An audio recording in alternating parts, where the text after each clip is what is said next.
I welcome you all in my show, The Opinion Platform. Today is Constitution Day. This Constitution Day was declared to be celebrated on November 26th in 2015 by BJP government, by Pradhan Mantri Prime Minister Narendra Modi. And this day, the Constitution of India was actually adopted on November 26, 1949, and January 26, 1950 was the day when Constitution came into, you can say, practice, and it was implemented. And after this Constitution was implemented, the first general election happened. The first Prime Minister India was chosen formally, and we can say that India, independent India, started functioning after the Constitution of India. And Dr. B.R. Ambedkar, one of the greatest giants of the global intellectuals and visionaries, was the chairman of the drafting committee. And Constitution of India is also hailed as one of the finest constitutions of the world. Today, on this day of Constitution Day, in Hindi that we call Samvidhan Divas, I have with me to talk on multiple aspects, so many aspects related to Constitution, constitutionalism, how Constitution is today seen, observed, whether it is protected, really practiced or not in practice. I have with me Professor Dr. Pradeep Shinde, who teaches at the Center for Informal Sector and Labor Studies. And the best part is that he is one of the known professors, not just of Jawaharlal Nehru University, but known across the globe in his field, because he has studied from one of the centers where Baba Saheb Ambedkar himself has studied. And the best of all, Professor Shinde is known to be very popular among students, and those students who are always caught up in some kinds of dire need of no matter what kind. I welcome you, Professor Shinde, in my channel, The Opinion Platform. And I would like to know, first of all, before we begin formally to talk about the Constitution, its existence, practice and challenges, I would like you to know where you were born, where do you come from, where you studied, like you, where did your BA, MA, PhD and stuff, how your life started, and you have come all the way struggling from wherever you were born to a prestigious place like Jawaharlal Nehru University. Thank you, Dharmaraj,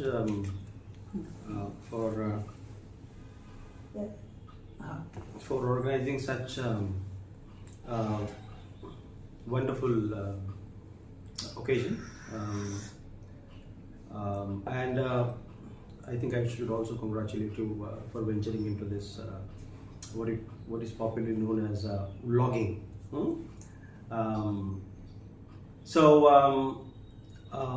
Now I should begin talking about myself. I was born in a North Maharashtra village in Dhule district. The village name is Vajai, and I did my primary schooling there, and then went to a nearby school which was in town, Dhule town. Walked all the way from my village, covering both ways about 15 kilometers of distance. And then after finishing my primary schooling, then I also went to for my high schooling in Dhule city itself. I did my high school education there, and then moved out of Dhule. There was some because of certain circumstances, I could no longer continue my education. So I one day decided that I should go to Bombay, and I also worked as a construction laborer and was also paper boy, distributing early morning newspapers. Um, but then I thought that this is not going to be my life, because our village was also quite, as far as Ambedkar politics is concerned, um, they were local leaders, and they would always talk about education. My parents were, although they were illiterate, they put a great deal of emphasis on education. My father passed away when I was 7 years old, so I was basically single-handedly brought up by mother, who basically collected firewoods to support the family. She said that, look, this should not be your life. And then I decided that I should pack my bag, and then bag in the sense we had a trunk. So I packed literally that trunk. Steel trunk. Iron trunk. Yeah, rusted. You know, you have these in villages, you have these trunks. So I took it and then put a couple of things, and then just left for Bombay. For a few months, I stayed with at my sister's place, but I eventually had to go out of that place, and then found a semi-government hostel. Started by this great man called Gadge Baba, Sant Gadge Maharaj. Great. He was a social reformer. He had started schools and hostels in small as well as big cities. So somebody told me I was desperately looking for a place to stay in Bombay for my education. So I went to social welfare department. So I had heard something, you know, social welfare department is basically, it basically deals with our problems. So I just, out of curiosity went to that place and started inquiring about a place, stay in Mumbai. So that guy told me that, look, now at this point of time getting into a government hostel is difficult because I was in the middle of a year. So academic year. So he suggested that there is this place, you just go and talk to these guys. And then I went there and my basically life changed. I stayed there for 3 years, did my undergrads and then got into government hostel. It was a big dream because in government hostel you get everything free and you also get basically food and stationery. And then you also, during those days, I'm talking about 90s, 96, 97. And government also gives you 150 rupees as a stipend. So my college was very close by to the hostel. I didn't have to travel. I walked some 3-4 kilometers away from there. And then after that, then I got my degrees in, my undergraduate degree, what we call graduate degree in psychology and sociology. And then after that, I decided that I should. I had heard from people that sociology is a very good topic, good subject. So then and my brother-in-law also basically told me. So, and my sister had also done a sociology degree in MA degree in sociology from Pune University. Oh. Yeah. So my parents were illiterate, but they had this, that you have to get education. There should be no compromise. That clarity they had. Yeah, whether you live or die, but you have to go out of this place, get education. So my sister had this degree and she told me that it's a very interesting discipline. So I then decided to do my MA in sociology from Mumbai University and did it. And then after that I started teaching. I got after finishing my MA, I started working with a German anthropologist, Martin Fuchs, who that was the first job that I had. And I did a lot of fieldwork in Dharmaraj. I assisted him. And then he basically would come after every 4 or 5 months, and then I would collect data and then give it to him, and we would discuss things together. And then after that, I worked there with him for about 3.5 years, and then got a teaching position in Pune University in 2001. And but before going to Pune, I had applied for this fellowship, Ford Foundation International Fellowships Program. And I barely finished, I think, 3-4 months of teaching in Pune University. Then I got this letter from Ford Foundation that I had been selected for a PhD program. And then after that, I went to London School of Economics. I had got into 3-4 places Pennsylvania, Chicago, and I think and LSE. But then my teacher, Professor Shaurya Bhaumik, gave an advice that I should choose LSE over other places, and then Baba Sahib had also done his education there. So, and that is how.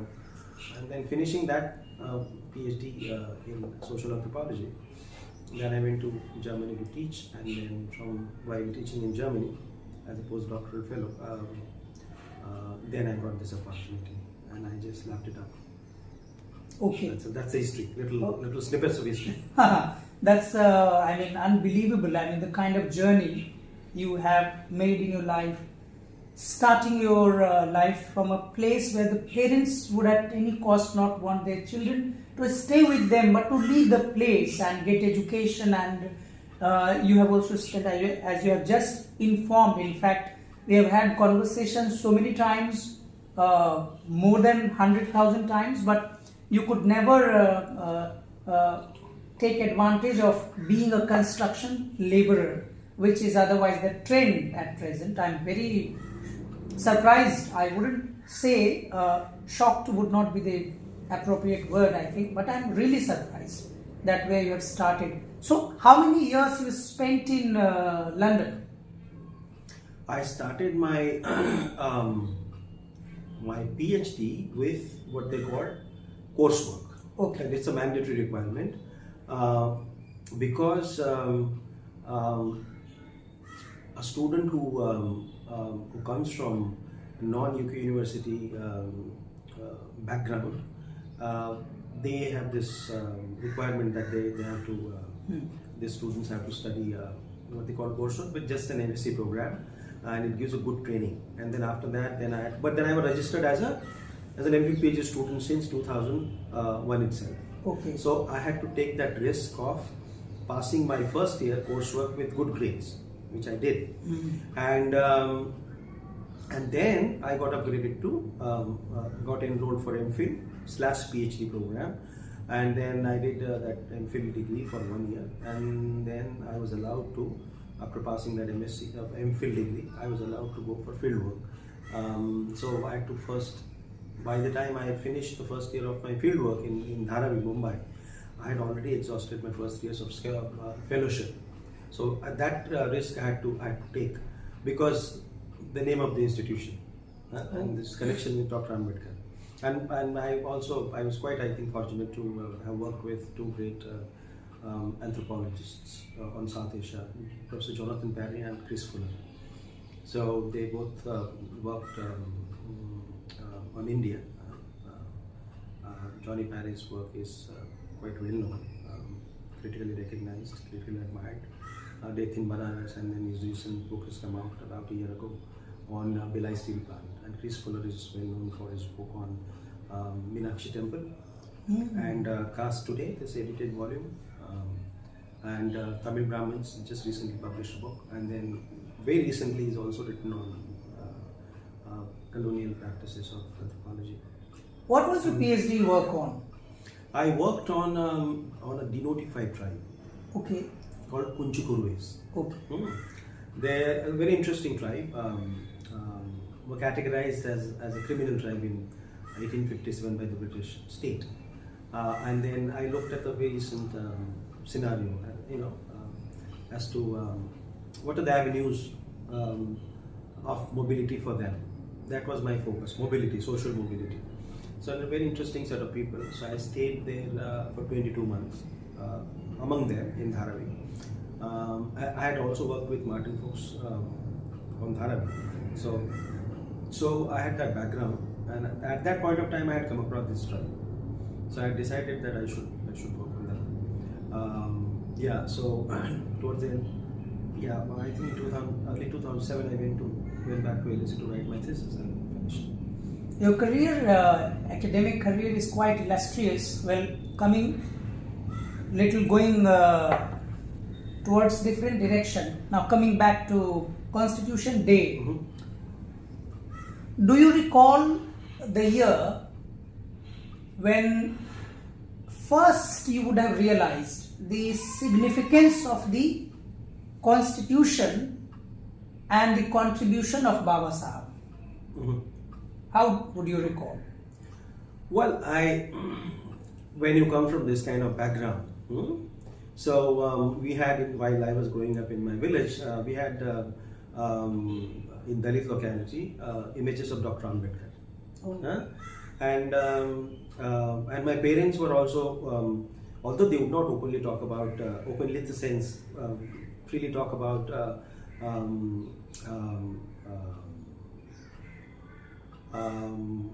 politics as such, they would keep talking about Ambedkar, Baba Sahib, yeah. So because the milieu was such that we had these little local leaders, so I recall, B.C. Kamble, a very prominent Dalit leader from Ambedkar's tradition, I think had visited my village, if I'm not wrong. So there was, and Dalits are, whether now or then, their social world, their political world is full of Ambedkarian ideas. So I think my conscience was structured quite early, with regard to Dr. Ambedkar's contribution. You keep hearing, and then at a very young age, you become very aware of all these caste practices. Although I did not experience caste discrimination during those days,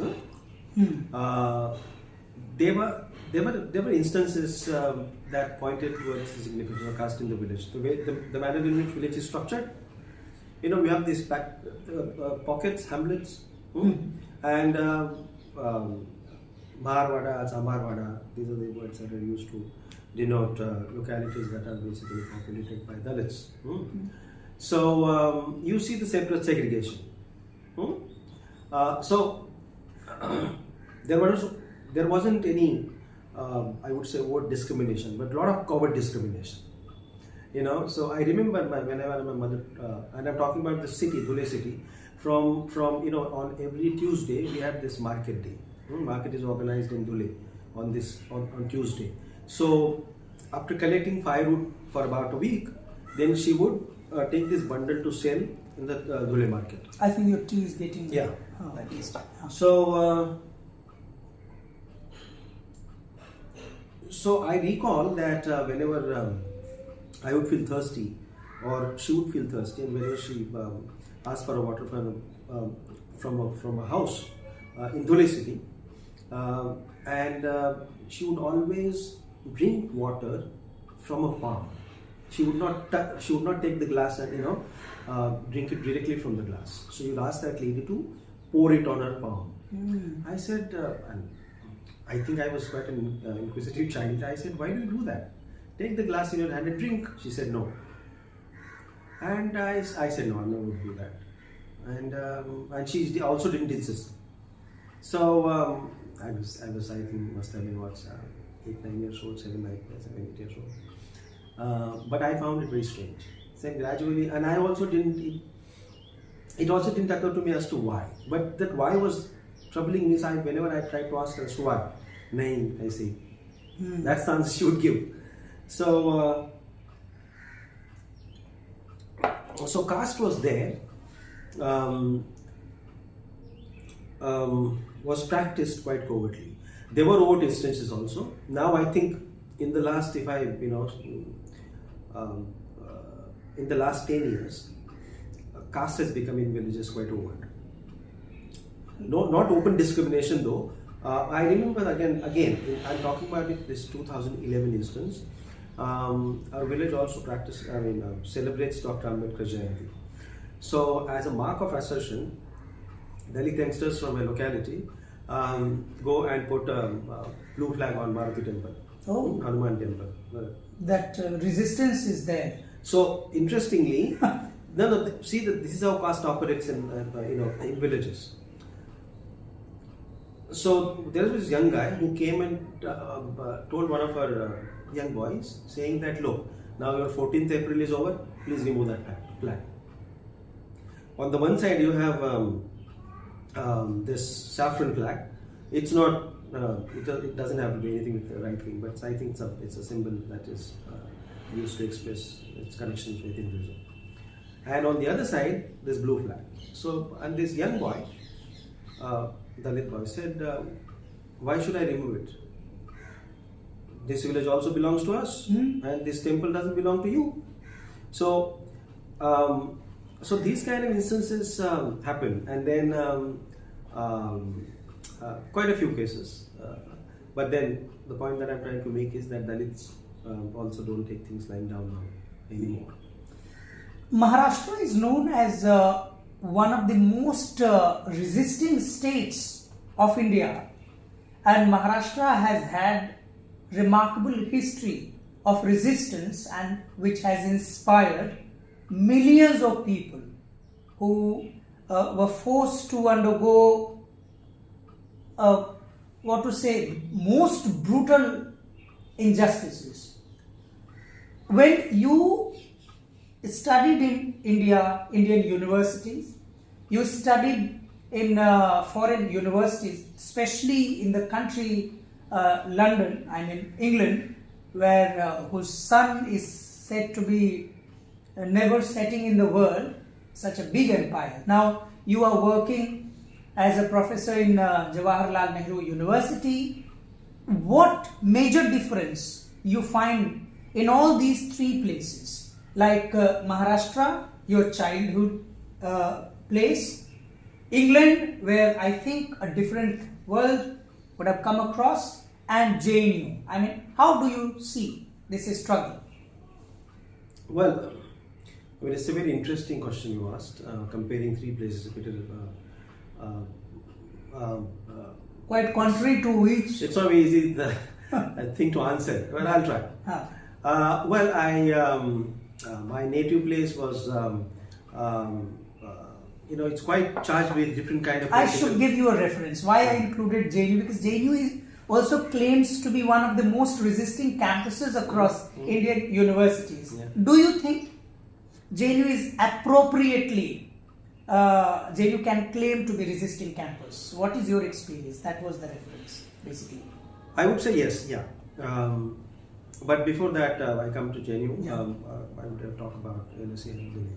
So Dhule also has a very vibrant Dalit politics, and there are also quite right-wing tendencies that have now become extremely apparent in the last 10-15 years. So I went to school that was basically that is run. Well, I'm not sure whether it's run by RSS, but it is said that it is quite right-leaning.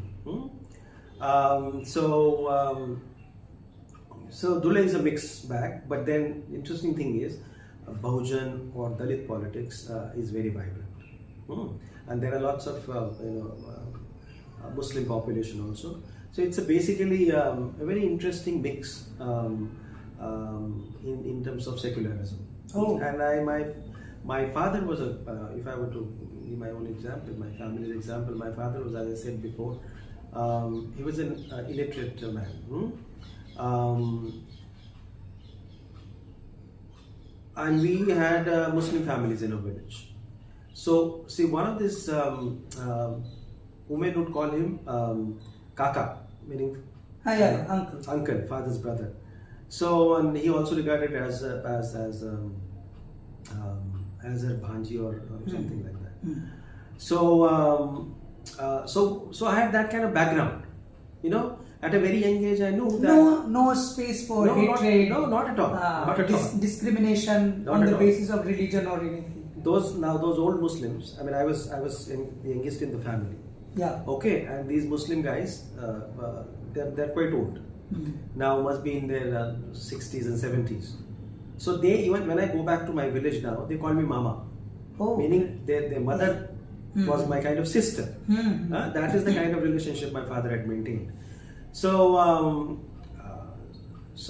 villages were, I think, were quite receptive to this Nehruvian idea that we have to have not only tolerance to each other, but you have to basically maintain a very cordial relationship, kind of fictitious kinship. My father calling that Muslim woman as his bhanji or sister or something, and that then even continues. But now situation has changed. I must say that. Even in your village. Yeah. And in London, did you ever feel any kind of discrimination? No. No. See, well, I mean, Or did not you get overtly. did you get any kind of special preference as well? No, honestly telling you, I never kind of used this background that I come from this kind of background, so please show me sympathy. No, that's not what we haven't learned that from Ambedkar. So I never spoke about that how my life has been extremely difficult. No. But LSE was a politically very vibrant place, and since my supervisors also knew, they have basically written on caste, so they know what caste is and how virulent caste can be. So their approach towards me was, in terms of work, very critical. In terms of treatment, that you are never made to feel that you come from somewhere else. They would tell you about your work, that you didn't write this properly, rewrite it. It never happened to me that no, this is please rewrite this. That's how the guidance is given. So and work hard. This is not easy. You're not going to get anything easy from here. Work hard, but they would stand by you when you do quality work. Oh, that's what. And in JNU, how do you? JNU. Well, I wanted to come to JNU to study. Oh, but since I didn't have money, so I could not. So I had to do my MA from Mumbai. I dreamt of coming to JNU, but no. But then I'm teaching here. So. Okay, now coming back to a very direct question. Today is Samvidhan Divas, Constitution Day. Do you think that as all intellectuals of this country are openly saying that Constitution is under threat, do you feel so? I do.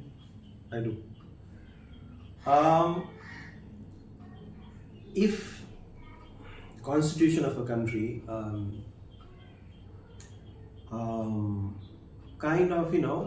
there have been severe attacks on the Constitution, and they are overt as well as covert attacks. Now this country basically, caste is the backbone of this country.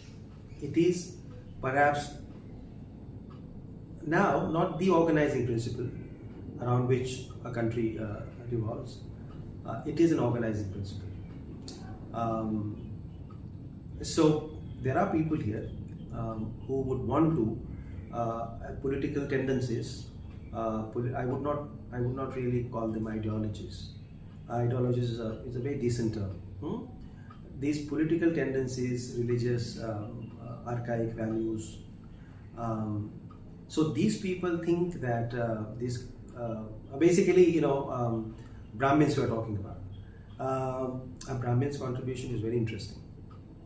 But we are talking about here right-wing Brahmins, who are very regressive, and these people were basically the current political regime apparently likes to be tutored or patronized by these kind of right-wing tendencies. It's represented largely politically by the RSS.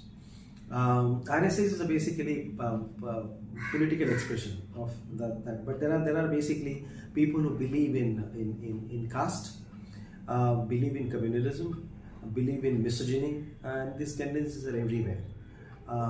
But this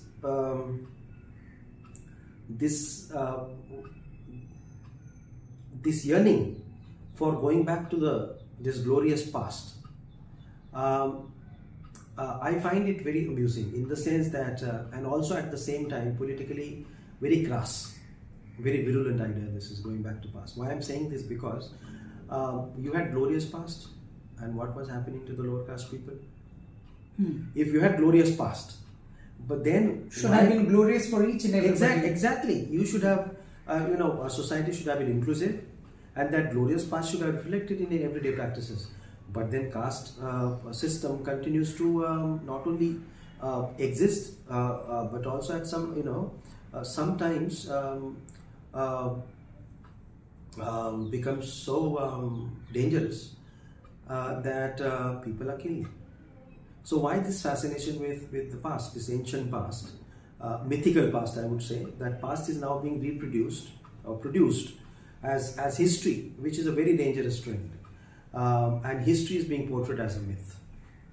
You also referred in your answer, you brought in the question of RSS. Surprisingly and interestingly, I would say that Maharashtra is also the state which gave birth to the giant like Baba Saheb Ambedkar. And Maharashtra is again the place from where comes the most vicious attack on the constitution through RSS. At least this is what the intellectuals of this country are saying.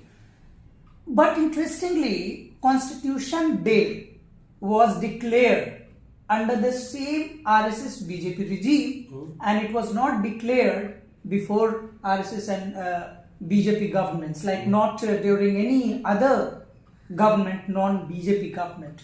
So, Constitution Day will further help spread awareness among people. So, is it going to weaken or strengthen the Constitution? Isn't your perception contrary to, or biased that way? Very interesting question, Dharmaraj. If you really want to pay homage to Dr. Ambedkar's contribution to this country, what should any political regime do? It should basically try to fulfill his dream. And what was his dream?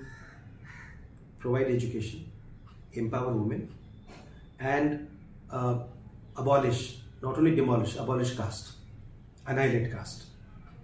So what is happening? Education is being rampantly privatized, preventing Dalits from entering the citadels of education, controlled by certain castes.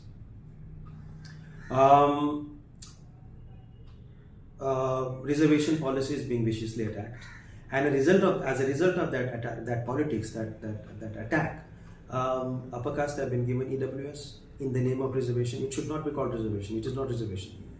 If the government wanted to really address the issue of education and employment, the government should have created more employment. The government should have created more institutions of higher education. So, education for the downtrodden is being privatized. Education is the only thing, perhaps. Employment comes much later. Once you acquire substantial amount of education, then you get into you get a well-paying job. But you have to have access to quality education, good education, primary education, for example, high school. High schools are being, if you compare these private education, private schools as well as high schools, and with the schools run by district administration, huge difference. Dalits or Bahujan students can't even think of going to these places. There are, it would not be really honest on my part to deny little progress that we've made. Some Dalits, some Bahujans have been able to, Dalits are part of Bahujan. Of course. Yeah. Well taken. Yeah. So, there is some progress. Okay.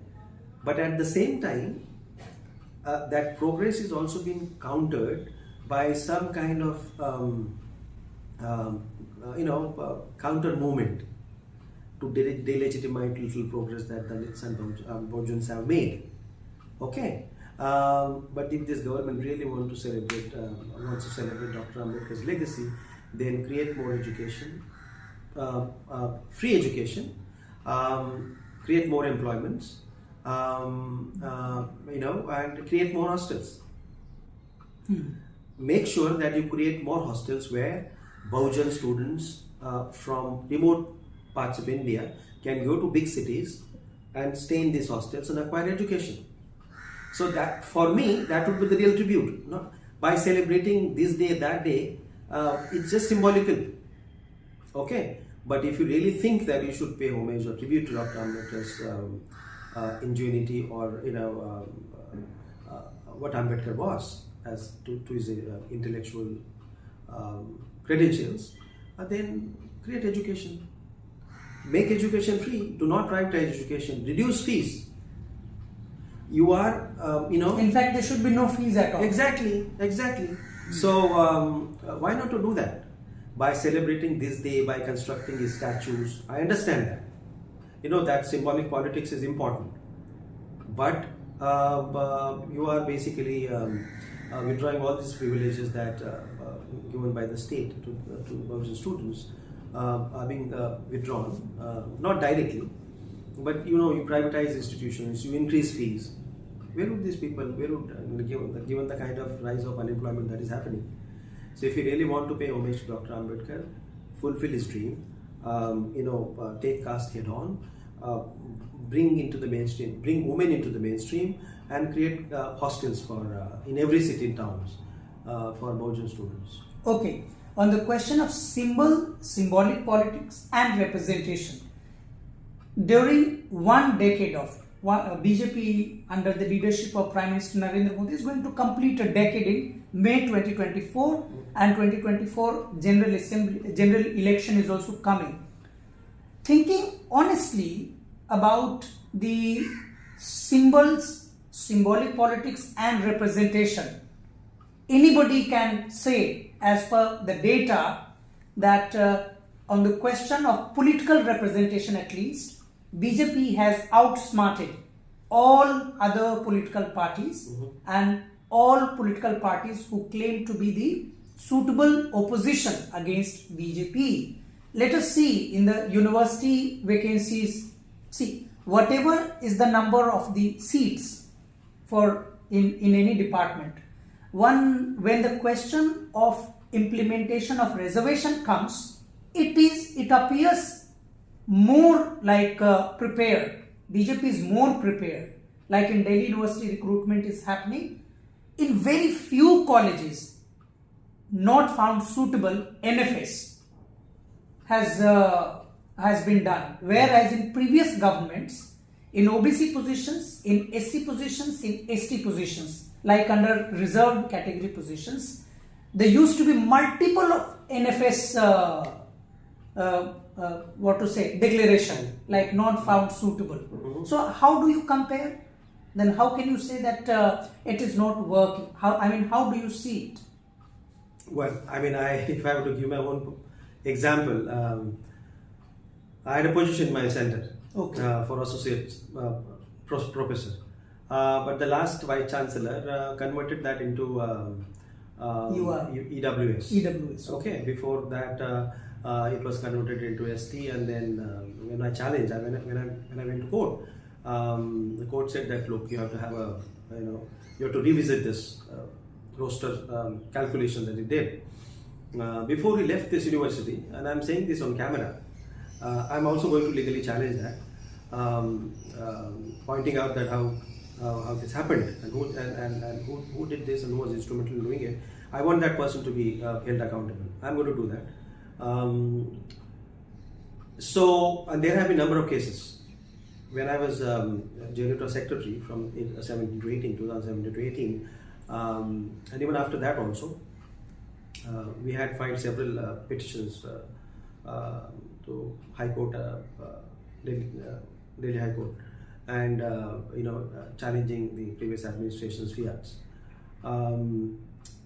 So you have this, as I said before, that this symbolic nature of appeasing communities' interests. That is one politics, but real on the ground, covertly, you basically cut the wings so that they should not soar high into the sky. Okay. So there are two ways of playing politics. One, create spectacles, and this regime is very good at creating spectacles. Okay, create spectacles, but then basically these spectacles are based on hollowness. Okay, if you really want to politically, educationally, economically empower communities, then you would not harm their interest. Not found suitable. Look, I'm not really. I also did not believe in Congress politics. I criticized it. But during Congress regime, you had very key positions. Several key positions were held by people from Baujan Samaj, people from marginalized sections. Now, do you see that now? No. Even if they may be holding a couple of positions here and there, who is running the show? Yeah. That we need to know. That we need to talk about. Okay, so your major blame is that even if just to show politically, to gain some kind of political benefit, BJP may have given key positions to people coming from marginalized sections, but they are not the whole and soul. They don't control their own departments and whatever offices they hold. Okay, coming back to JNU, where you are professor, and you have openly said, and everybody knows you to be a very staunch supporter of Ambedkarite politics, and you are also known to be a very helpful professor and guiding professor for students coming from marginalized sections. Don't you feel afraid that you may be targeted by the administration? Because it is not just about BJP and RSS, because the Congress also in the past, in this very same campus, is known to be anti-Bahujan. And why I would say, because even in JNU, it took many years to implement OBC reservation. OBC reservation was passed, Mandal Commission was passed during 90s, but in JNU, these things got implemented after almost 15-17 years. So how do you record? Don't you feel afraid? No, to be very honest, I don't feel afraid, because I think your promotions can be stopped. Everything will be delayed. That has happened already. Oh, yeah. As I said, no, that position that I had in my center for associate professor, it has been converted into EWS. I mean, it's anti-constitutional move, and whoever decided to do that person would have to pay ultimately, because I'm going to approach courts. But that's a different argument. I don't want to basically use this platform to express you are my saying angst. that whether you feel afraid or what? Yeah. So coming back to that, no. We have inherited Phule Ambedkar's legacy, and Periyar also, of course. Why would you be afraid? These stalwarts, they did not have this rich political legacy that we are having today. And you had Ambedkar's political legacy, you had Phule's political legacy, you have Periyar's legacy, you had Kalbach's legacy, of course. So why would you feel afraid? It's simply, it's injustice. And if you think about not fighting against injustice, then what should we think about? So that's what I believe in, injustice. People who are perpetrating injustice against that should be afraid. They should be afraid of the Constitution. They should be afraid of various institutions that protect their interests. If they are not afraid of troubling us, why should we be afraid of basically talking back to them? It's as simple as that. There is and look, you are teaching in one of the best universities in this country, and I would also say that in the world. And if you do not really raise your issues here, then where would you go? You go back to your village? No, certainly not. I would say that in slums and in slums and villages where Dalits live, Bahujans live, they are more assertive. Ironically, I'll tell you, Dharmaraj, whenever there is desecration of Dr. Ambedkar's statue, the people who block roads, they are from slums, they are from villages. Dalit middle class, I don't. They're basically nothing to. Yeah, and I see that here every day. People who have joined hands with this establishment, with this regime, I don't know why. They are prominent names. People I worked with, and I really admire. I still look up to them. They are my elders. But when they don't take political position on certain important issues, you feel disheartened. I should not say I feel angry. I feel disheartened. Why should I express my anger at them? I'll express my anger at those who are more vicious. But you feel disheartened. You feel that why this is happening. And these people talk about Ambedkar.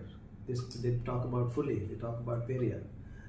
They talk about Karl Marx, and they still somehow do not want to take this monster head on. I'll ask you the last question of today. Maybe one last question. They could follow another more question. One more Certainly, question. Yeah. As an Ambedkarite professor or an intellectual of Ambedkarite consciousness, how close you find yourself towards Marxism and Marx's ideas? Yeah, interesting. Ambedkar, Marx, I find them talking against discrimination. Hmm? Now, in the context of Indian society, it is caste. And caste is a big stumbling block, big hindrance. My colleagues from the left, I often have these discussions with them. So they are fixated about class. I said, but you have to basically cross this hurdle. And I think because of the rise, this vicious rise of the right wing, they have also realized the danger to this country. So they feel quite, they sound very accommodative. You said they sound very accommodative. They do, yeah. Are they very careful about with choosing words? Yeah. So there is no doubt about their commitment to resist discrimination. But I mean, they also feel that since they would want to be cohesive, and there has to be a class of people, irrespective of their religious, irrespective of the primary loyalties. So class, if there are more people, then we would be able to take certain things head on, capitalism, for example, or Brahminism. So these differences I suppose will always be there. But when there is a kind of there's a threat or existence of this country meaning this country is a beautiful country. Yeah. The fabrication of composite culture. Exactly. So the rich country in terms of diverse cultures, diverse practices. So and nobody should. I mean, there are political tendencies. I just spoke about these tendencies that they would want to homogenize this country in terms of so-called glorious culture, ancient culture. That should never happen. No sane-minded person should let that happen. That's my position. So this richness that exists in this country has existed, for a very long time. So that should not be harmed. That's the first thing. Second would be that, if you don't want to harm that, then I think you create enabling structures.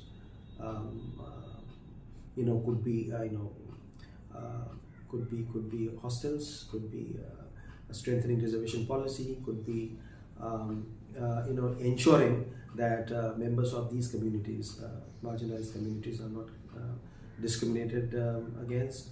There should be no not pharmaceutical nonsense. So I think these are enabling things that any party that comes to power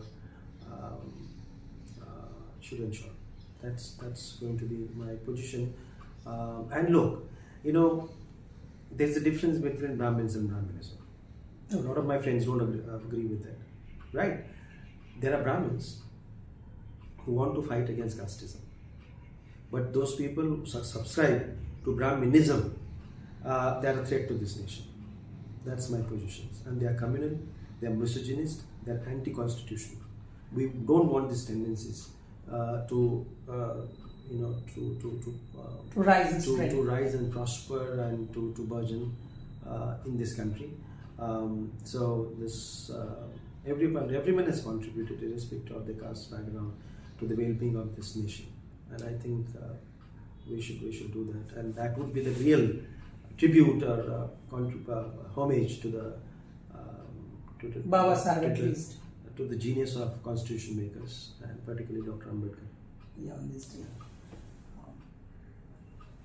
Friends, you were hearing Professor Pradeep K. Shinde, a wonderful interview on this Constitution Day, with whatever perspective Prime Minister Modi ji would have chosen this day to declare as Constitution Day. But I think in the days to come, it is going to be the reason for mass awareness and further strengthening of the Constitution. I say thank you to Professor Shinde that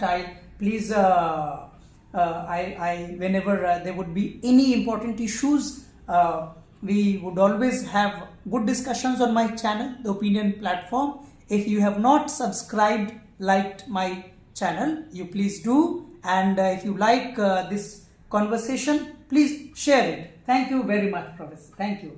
Thank you, Dharmaraj. you.